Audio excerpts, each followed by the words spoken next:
નમસ્તે મારા ટેટવરના મિત્રો. 21મી ડિસેમ્બર આવી રહી છે. મૂંઝવણ ભરી સ્થિતિમાં આપણે બધા મુકાઈ ગયા છીએ કે શું વાંચવું શું ન વાંચવું, મને વાંચેલું યાદ રહેશે, મારાથી તે દિવસે પરફોર્મન્સ થશે. આ ઘણા બધા પ્રશ્નો મને પૂછાયા છે, મારા જે વિદ્યાર્થીઓ છે મને પૂછતા છે. એના માટે એક આ વિડીયો બનાવી લાવ્યો છું. વિડીયો તમે ખાસ જોજો, તમને હિંમત મળી જશે આનાથી. અને આ વિડીયોમાં કોઈ પણ પ્રકારનો ટાઈમ પાસ નથી કર્યો. જો તમને એવું લાગે ને કે આ વિડીયોમાં ટાઈમ પાસ છે તો વિડીયો ત્યાં જ બંધ કરી નાખજો. ઓકે, બાકી પૂરેપૂરો વિડીયો જોજો. આમાં આખી સ્ટ્રેટેજી આપણે જોવાની છે કે હવે આપણા 23 દિવસ બાકી છે, તો એ 23 દિવસનું પ્લાનિંગ આપણે કેવી રીતે કરવાનું છે તેની વાત કરતા છે આપણે. ઓકે, તો સૌથી પહેલા તમને પોતાના પર વિશ્વાસ હોવો જોઈએ. મિત્રો વિશ્વાસ રાખજો, પોતાના પર વિશ્વાસ રાખજો કે મેં જે વાંચેલું છે તે બરાબર જ વાંચેલું છે અને એમાંથી જ પૂછવાનું છે. તમારે વિશ્વાસ રાખવો જ પડશે. તમારે જવાબ આપવાનો છે. તમે આટલા વર્ષોથી જે મહેનત કરી છે ને એ મહેનતને સાબિત કરવાની છે. તમારે જવાબ એને આપવાનો છે કે જે તમારી પાછળ બોલતા છે. એને તમારે સાબિતી આપવાની છે કે મેં જે મહેનત કરી છે ને એ સાચી મહેનત કરી છે, સાચી દિશામાં મહેનત કરી છે. મેં કોઈ ટાઈમ પાસ નથી કર્યો. ખ્યાલ આવતો છે બધાને? ઓકે, ચાલો આપણા વિષય પર ચાલુ કરીએ.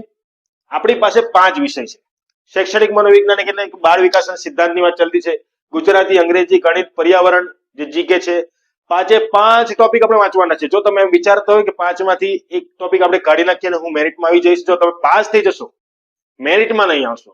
એટલે 5 વિષયને આપણે પરફેક્ટ બનાવવાના છે. જે વિષય આપણો કાચો છે એટલીસ્ટ મેક્સિમમ માર્ક આપણાથી કવર થાય ને એવા પ્રયત્ન કરવાના છે વિષયમાં. ઓકે, ક્લિયર છો? બરાબર છે. ચાલો, ત્યારબાદ આપણે પુસ્તકો કેવા વાંચવા? તો પુસ્તકો કેવા વાંચવા કે જે રાજ્ય સરકાર જે છે, સરકારી પુસ્તકો છે, ઓથેન્ટિક બુક્સ છે, એને વાંચો. બીજી બધી બુક્સો શું માર્કેટિંગ કરશે ભાઈ? વધારે પડતું આપી દીધું છે, ઘણું બધું આપી દીધું, નકામી વસ્તુ બધી આપી દીધી છે. પુસ્તકોની સાઈઝ જોઈને તમે ગભરાઈ જશો કે આ મેં ક્યારે પૂરું કરી નાખીશ. જો યાદ રાખજો, 50 પુસ્તકો એકવાર વાંચવાથી આપણને નથી આવડવાનું, પણ એક જ પુસ્તકને 50 વાર વાંચશું ને તે આપણને કામ લાગવાનું છે. એટલે તમારું મટીરિયલ તમે જાતે બનાવો. અને મટીરિયલ કેવી રીતે બનાવો? જો સૌથી પહેલા પુસ્તકો કેવા વાંચો તે તમને કીધું. જીસીઆરટી ની બુક્સ છે બધી, ડીએલએડ ના મોડ્યુલ છે, બીએડ ના પુસ્તકો છે, ગુજરાત યુનિવર્સિટી છે, સારી યુનિવર્સિટીના બીએડ ના પુસ્તકોમાંથી કોઈ પણ એક લઈ લેવો. બરાબર છે? બધાને નહીં વાંચો, કોઈ પણ એક લઈ લો સારી યુનિવર્સિટીની. ત્યારબાદ શિક્ષક આવૃત્તિ વાંચો. એની અંદર બધી પદ્ધતિ આવેલ છે તેને વાંચો. નોટ કેવી રીતે બનાવો? જો આ તમે જે નોટ બનાવો છો, સમજો બરાબર. નોટ બનાવો છો તો એક ભાગમાં આપણી થિયરી રાખવાની છે અને બીજા ભાગમાં આપણે શોર્ટ્સ નોટ્સ બનાવવાની છે. શોર્ટ્સ નોટ્સ એની ટૂંકી નોંધ બનાવવા માટે મેં કેમ તમને કહું છું કે જ્યારે તમારે રિવિઝન કરવાનું આવશે ને ત્યારે એ ટૂંકી નોંધ તમને ખૂબ કામ લાગશે. એ ટૂંકી નોંધથી તમારું રિવિઝન તમે ફટાફટ કરી નાખશો અને સારામાં સારું પરફોર્મન્સ થશે. ખ્યાલ આવતો છે બધાને? ઓકે, ક્લિયર છો? એટલે આ ખાસ ધ્યાન આપજો કે આપણે કરવાનું કેવી રીતે છે અને ક્વિક રિવિઝન કેવી રીતે કરવાનું છે. રિવિઝનની ટૂંકી નોંધ જાતે બનાવતા જજો. અને છેલ્લે આપણે આ જ વાંચવાનું છે. મિત્રો નોટ એક જ રાખજો. હવે 23 દિવસ બાકી છે, 23 દિવસ એક જ નોટ રાખજો, એક જ મટીરિયલ રાખજો. એને જ વારે વારે રિપીટ કર્યા કરજો. એની બાજુમાં શોર્ટ્સ નોટ લખ્યા કરજો. ઓકે, ક્લિયર છો? ચાલો હવે સમય વાંચન સમજો. સમય વાંચન કેવી ના કરવાનું છે? આપણી પાસે જો 23 દિવસમાંથી 3 દિવસ કરી નાખીએ, 20 દિવસ છે. 20 દિવસને 5 વિષયને વહેંચવાના છે. કેવી રીતે વહેંચે? ઘણા બધા કેવી ભૂલો કરે છે સમજાવો. 4 દિવસ શૈક્ષણિક મનોવિજ્ઞાન વાંચશું, 4 દિવસ ગુજરાતી વાંચશું, 4 દિવસ અંગ્રેજી વાંચશું, 4 દિવસ ગણિત વાંચશું. ગણિત આવતા આવતા પેલું શૈક્ષણિક મનોવિજ્ઞાન ભૂલાઈ ગયેલું કેમ કે છેલ્લા 8 દિવસથી તો એ જોયું જ નહીં. આ ભૂલો ઘણા બધા લોકો કરે છે. જો અમે સમજાવવા આને આપણે કેવી રીતે કરેક્ટ કરવાનું. રોજના તમારે 2 કલાક 2 કલાક 2 કલાક 2 કલાક અને 2 કલાક રોજના 2 કલાકને વહેંચી દો. સમજ પડતી છે? એટલે મીન્સ કે શું કહેવા માંગુ મેં, દરરોજ જ 5 વિષય દરરોજ કયો. 5 વિષય એટલે કેવું? જો આ તો બધા વિષય છે ને તમે અહીંયા કન્ફ્યુઝ કે 5 વિષયમાં જે પર્યાવરણ છે, જો બધા વિભાગ 30 માર્કના છે. આ જે 30 માર્કનો 5મો વિભાગ છે એમાંથી 20 માર્ક્સનું તો પર્યાવરણ અને પદ્ધતિશાસ્ત્ર છે, 5 માર્કનું જીકે છે અને 5 માર્કનું કરંટ અફેર છે. હવે 5 માર્કનું જીકે વાંચવા માટે આપણે ઢગલા પુસ્તકો વાંચી કાઢીને એમાંથી આવશે 5 માર્ક. એ બધું પૂછાયું તો એટલા બધા પુસ્તકો વાંચે કે એના કરતા એટલો જ સમય તમે બાકીના જે સારામાં સારા વિષય જે માર્ક્સ ધરાવે છે એનામાં કવર કરો ને તો માર્ક્સ વધારે આવે કે તમારા.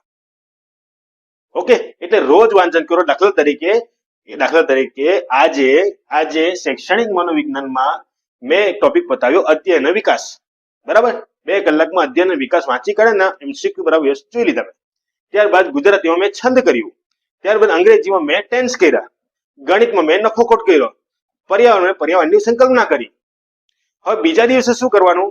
બીજા દિવસે પહેલી 5 થી 10 મિનિટ જે ગઈકાલે વાંચેલું છે એને રિવિઝન કરી નાખો. કેવી રીતે રિવિઝન કરશો? મેં તમને કીધું, તમારી નોટ્સ બનાવજો.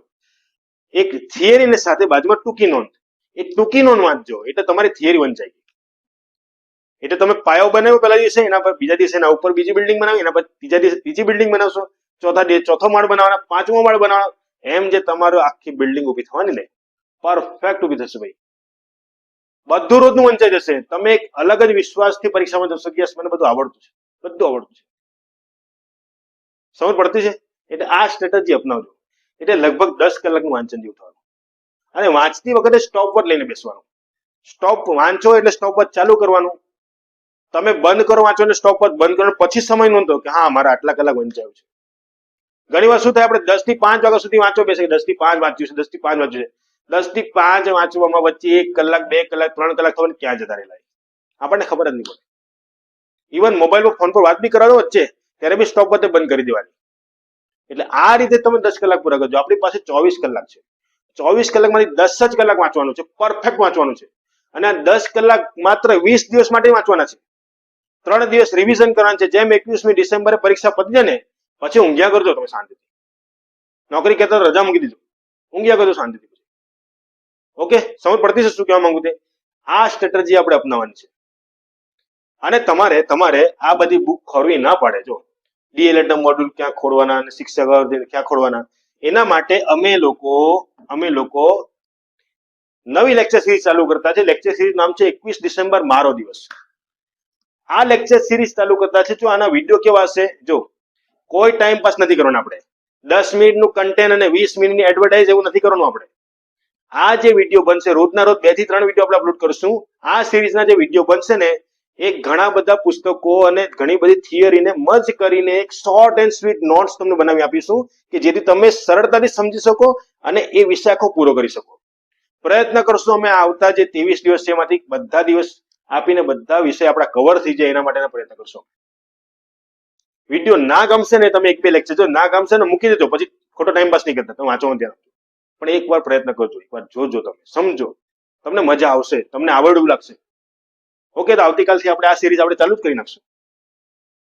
તો આશા રાખું આજના જે લેક્ચરમાં તમને હિંમત આવી ગઈ છે ને હિંમત રાખવાની જ છે. આ પરીક્ષા તમારી જ છે અને તમે પાસ જ છો ને તમે મેરિટમાં જ છો. જ્યારે પણ તમે ડિમોટિવેટ થાઓ એટલે આંખ બંધ કરીને પોતાના પર ધ્યાન કેન્દ્રિત કરો. જે તમારી પાછળ બોલતા છે એને જવાબ આપવા માટે ધ્યાન કેન્દ્રિત કરો. પોતાને સાબિત કરવાનું છે, મારા માતા પિતાને ખુશ કરવાના છે, મારા ઘરવાળાને ખુશ કરવાના છે. અને મારે પરીક્ષા પાસ કરીને મેરિટમાં આવવાનું જ છે ને એ દિવસ યાદ રાખો. જ્યારે પણ તમે કાચમાં પોતાના ફેસ જોવો તો એટલું યાદ રાખજો કે મારે સરકાર તરફથી પત્ર મારે લેવો છે, જોઈનિંગ લેટર લેવું છે. આ સપના જો કેમ તમારું વાંચવાનું બગડે યાર. ડિમોટિવેટ હે એમ જ ઉભા થઈ જશો, આપણે લેક્ચર જોવાની બી કઈ જરૂર નહીં પડે. ઓકે, તો આજે આટલું રાખીએ. વધારે કઈ આપણે બધું મર્ચ મસાલા કઈ રાખવાનું નથી, અહીંયા પૂરું કરી દઈએ. આટલામાં તમે સમજી જ ગયા હશો કેમ કે તમે બધા સમજદાર છો યાર. ગ્રેજ્યુએશન, બીએડ, પીટીસી આ બધું કેટલું બધું ભણીને આવ્યા છો. ઓકે, ચાલો આજનો લેક્ચર પૂરો કરીએ. જય હિન્દ.